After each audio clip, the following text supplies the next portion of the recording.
Alright, so Kling 3.0 just dropped and I've been busy putting in real time to test it out.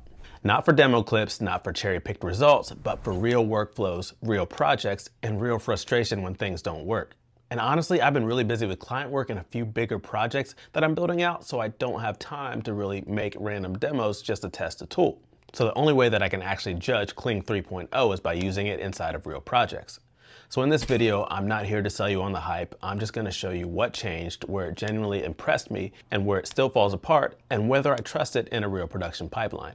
So if you're new here, I'm Khalil from AI for Real Life, and I've spent the past year testing and breaking down AI image and video tools over on TikTok. But on YouTube, I slow it down and take you behind the scenes on the projects that I'm actually working on. So let's not waste any time, let's go ahead and dive in. So here's a quick teaser that I made from one of my projects using the new Kling 3.0 model. And we're going to talk about what I'm loving about it, what's not so great about it, and how to get the most out of it. Let's go.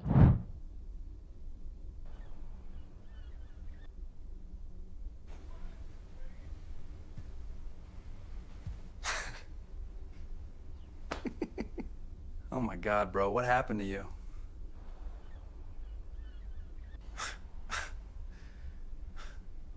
Bro, you gotta get up or you're gonna be late for work. All right, so there have been a ton of videos about Kling 3.0, and there's been a lot of excitement, a lot of hype, a lot of wild demos, and honestly, I love all that. I love seeing the creators push these tools and show what's possible. And a lot of these channels have done a really great job at covering what Kling 3.0 can do. But that's not what this whole video is about. If you're trying to build an actual project with recurring characters, consistent location, props that matter, and shots that need to cut together like a real story, the question isn't really about, can it do something cool? The question is actually, can I use this in a real world workflow without losing my mind? And that's just where I really wanted to take it.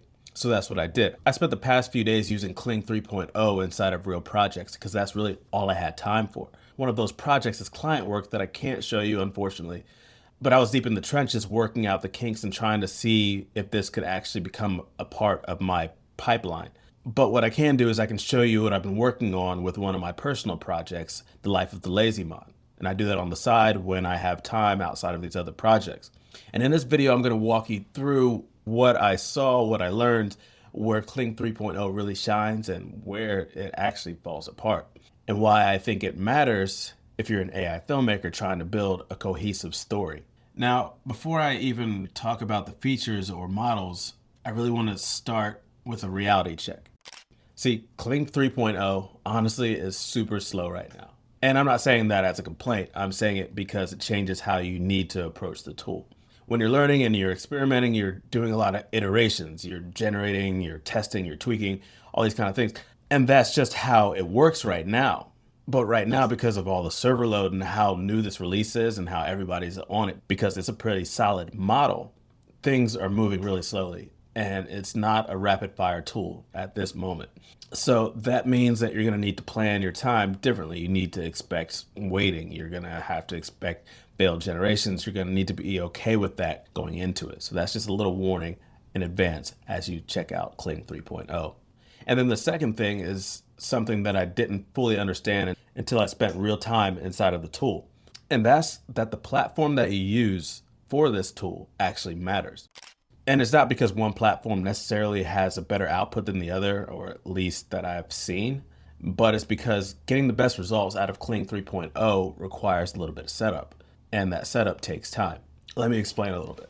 In my opinion, the real power of Kling comes from using its element system. Its characters, the lighting, tagging, that whole structure. Whenever you do that setup, that kind of becomes your home base. And I'll show you a little bit later on so you understand what I'm talking about. But if you're jumping between platforms, you're probably going to be rebuilding the same characters and environments and props over and over again. And all that time adds up fast. So for the first day or two, Kling 3.0 was only available in a few places. I initially tested it on Hicksfield because it was one of the early access platforms. But honestly, it was so slow that it was unusable to me at the time. So I went ahead and I jumped over to the Kling platform to try to find it there. And at first I didn't see where it was, but then I realized after doing some research that it was only available on the Ultra plan. And luckily, since I do have some client work and it makes sense to me and I have you guys here, I decided to go ahead and dive into the Ultra plan, just to test it out and to see how it really worked. So I'm going to be talking to you and showing this from the Kling platform because that's where I made my home base. So let's talk about the models a little bit. So Kling 3.0, at least from what I've been using, really has two main approaches that people are focusing on. Now there's the regular Kling 3.0 video model, and then there's Kling 3.0 Omni. And to be honest with you, I'm still learning the differences between them, but for me, the big difference is control. See, the Omni model, it gives you more control, in my opinion. If you're just playing around, that might not matter so much yet, but if you're building a story, consistency is really everything. So if your character's face drifts, then it's going to be a problem. If the room changes between shots, if the wardrobe or props change, those are all going to be issues for you. And these are some of the hardest parts of AI filmmaking right now, is keeping that consistency. Because as soon as you come out with an AI project or an AI piece, as soon as something's wrong, everybody tears it apart. That's just the name of the game right now. And that's why Kling 3.0 Omni is the real story here for me. See, as AI filmmakers, we've been trying to solve consistency with reference structure, character pose sheets, multiple angles, locked wardrobes, all those kind of things. And if you have questions about that, check out my last video where I talked about setting up your whole project, because it really went into depth about locking in the characters and the character Bible and the film Bible and all those kind of things. That could be really helpful as you're trying to set up your project. But what surprised me is that Kling took that same approach and built it directly into the tool. So inside of Omni, you can create elements, characters, environments, props, and you can tag those elements directly inside of your prompts. So basically, instead of describing a character every time, you're telling the model to use this character. So instead of describing the room, you're telling it to use this room, this reference that you built with inside of it. And that to me is the difference between prompting and directing. Now let's get into a quick overview of the regular Kling 3.0 video model. See, I haven't actually used this model as much, but I can see where it shines. And there's a ton of tutorials out there about it, so I'm not gonna take too much of your time, but let's talk about it real quick. Basically for me, if you have a very strong first frame and you just want motion within that frame, it works really well. It's just top of the line. If you have a start frame and an end frame and you need a transition or maybe dialogue in between, it really makes sense to just use this model. And it supports multi-shot sequences where you can either let it decide the cuts for you or you can define them yourself. You can build out a full sequence of up to 15 seconds with multiple shots, multiple resolutions, timing, all that kind of stuff, which is really cool that you can go from, I think it's 2 to 15 seconds and any time frame in between that. Just that level of control is really awesome.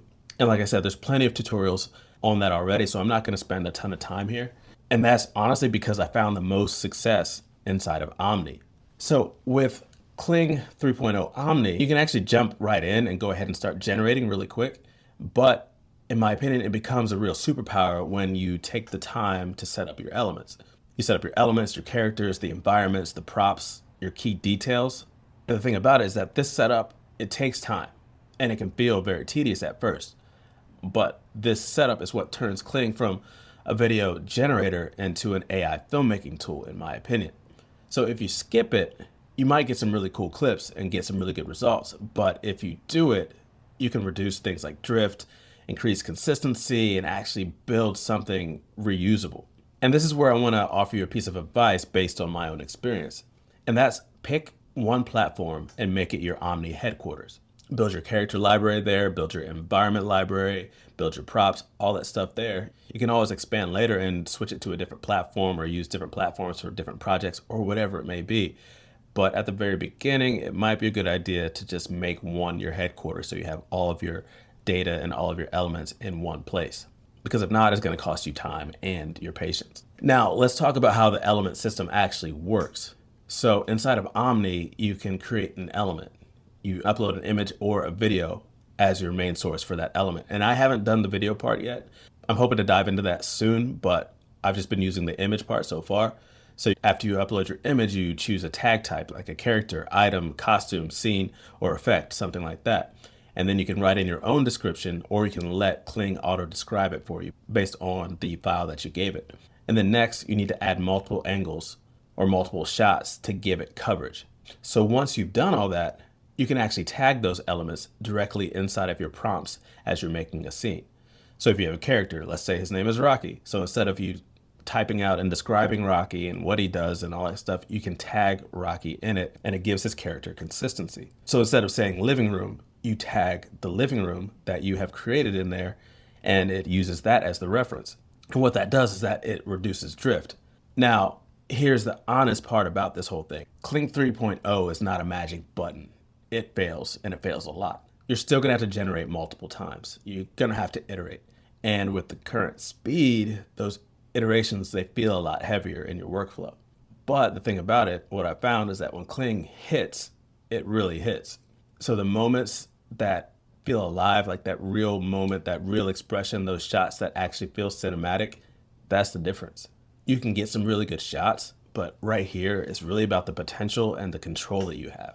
So compared to where we were 6 months ago, this is huge. The quality and control, they seem to finally be starting to meet in the same place. But to be honest with you, you're gonna pay for it with time and money right now. Now let's go ahead and talk about the multi-shot generation because this is where expectations kind of matter. Multi-shot can absolutely give you usable pieces. And I say it as usable pieces for a reason. Because right now it's not super reliable. You might get one great shot out of 5. You might get 4 great shots out of 5. But you're also going to get some completely unusable takes in there. And then another thing is if you don't explicitly bake dialogue into your prompt, and even sometimes when you give it a negative prompt saying no dialogue, it'll often generate this gibberish sort of dialogue that you didn't ask for. Gave us in a bad feast of bait. Gibby Hayes on the state of T-Dub. So that's a wasted generation, obviously, right? Now, I expect this to improve over time, but right now that's just kind of the reality of the whole thing. So here's where I actually started using multi-shot and it's worked out for me. I use it more for brainstorming. I use it to explore ideas and to hopefully get some really nice quality pieces or nuggets from these multi-shot generations. Sometimes I use it to see if it gives me an angle or a moment that I hadn't even thought of yet. And sometimes it really does deliver some gold, but I don't rely on these multi-prompt videos to give me that final coverage. If you do, you're just gonna be let down a lot of the times. For me, where this really shines are the single shots. Single shots and sometimes the 2-shot sequences. So when you focus on one shot, the level of detail is really impressive. Like the character fidelity, the facial detail, the realism, all of it is really impressive. And that's why my current approach is to build coverage one shot at a time. Now I use the multi-shot for exploration, but I use the single shots for quality. But let me give you an example where multi-shot really can shine and really can help you out. When building this shot here, I was really doing my best to get the reverse angle of this shot. He walks up, he sees his roommate on the ground, and he starts chuckling or whatever. And then the next shot is supposed to be of him saying his lines, but the camera's facing him from the opposite reverse angle. Well, I was in Nano Banana trying to get that shot, and I was doing all the prompts, all the things, and for whatever reason, I just couldn't nail it. So I decided to go ahead and rebuild that scene using Kling elements. I had the first image, the starting frame, so I decided to use that as my anchor and then try to see what would happen in Kling 3.0 Omni. So first I tried arcing the camera around the character and it got really close, but I never quite got that final shot that I was looking for. So I decided to go ahead and try it out and switch tactics, and then I used the multi-shot. So with the multi-shot, I started off with the over-the-shoulder shot where he says his lines, and then shot 2 was the reverse angle close-up with the dialogue. And honestly, I was really surprised, but it worked. And that's because of these elements that you have there that are locked in with the character consistency and the scene. It was a shot that I was really struggling to get with the other tools. And even though some of the takes weren't perfect, it was really helpful. And it unlocked a potential new workflow that I'm testing out. Because now, even if the result wasn't perfect, I can take the still frame from that result, feed it back into my image tool, clean it up, lock the details, and use it as a new start frame. So Kling in this situation became a breakthrough generator. It was like a shot discovery tool, which is pretty cool. So then after this, my image workflow becomes a refinement step, and then I refeed it in as a one shot with the details that I want to pull off the scene. And the combination, it seems like it's going to be pretty powerful. So I can't wait to dive into that more. And that's why I think Kling 3.0 is going to be a staple in my pipeline. And it's not because it's perfect yet, but it's because it gives me something that I can actually build on. It gives real quality. Is it every shot? No. Is it every 4 shots? Maybe not. But when it strikes, and it's really amazing. So while Kling 3.0 seems like it's on top right now, you know that everybody else is gunning for it. There's going to be the VO4s and all the Sora 2.1s and the Sora 3s that are going to come out really gunning for this. And to be honest with you, Sora could have been here months ago because they have all the same opportunity, but they wouldn't allow you to use your characters and they wouldn't give you that level of control that Kling is giving you. So I don't really understand why they haven't done that yet and why they haven't released that. It must be a legal thing or whatever, because they could have been in this position months ago. But Kling is here now, and we'll really see where this kind of evolves to in the very near future because everybody's going to be gunning for him. So here's my honest verdict about this whole thing. See, Kling 3.0 is not for people who want instant results, in my opinion. It's slow right now. It takes iterations and it costs money, and it does fail quite a bit. But it delivers moments that you've not been able to get consistently before. And for my workflow, Kling Omni is the reason. So if you care about narrative, consistency, real story work, I think it's absolutely worth testing. But just go in with the right expectations. You're gonna have to set aside time, build your elements, pick a home base, use a multi-shot for exploration, use single shots for quality, and treat Kling as a part of your pipeline, and maybe not quite yet your entire pipeline. And that's my real world take on it after spending days inside of it on actual projects. So get in there, learn it, study it, watch the tutorials, watch the demos and see what's possible. And then take it and try to work it into your pipeline because the possibilities here are pretty solid. So now that this has been released and I've had a chance to really dive into it a little bit and start to build it into my workflow, I'm going to get back to showing you how to set up your project, how to do the next elements of your project, and to use tools like this and other tools to really take your AI filmmaking to the next level. So I can't wait to see what next week brings.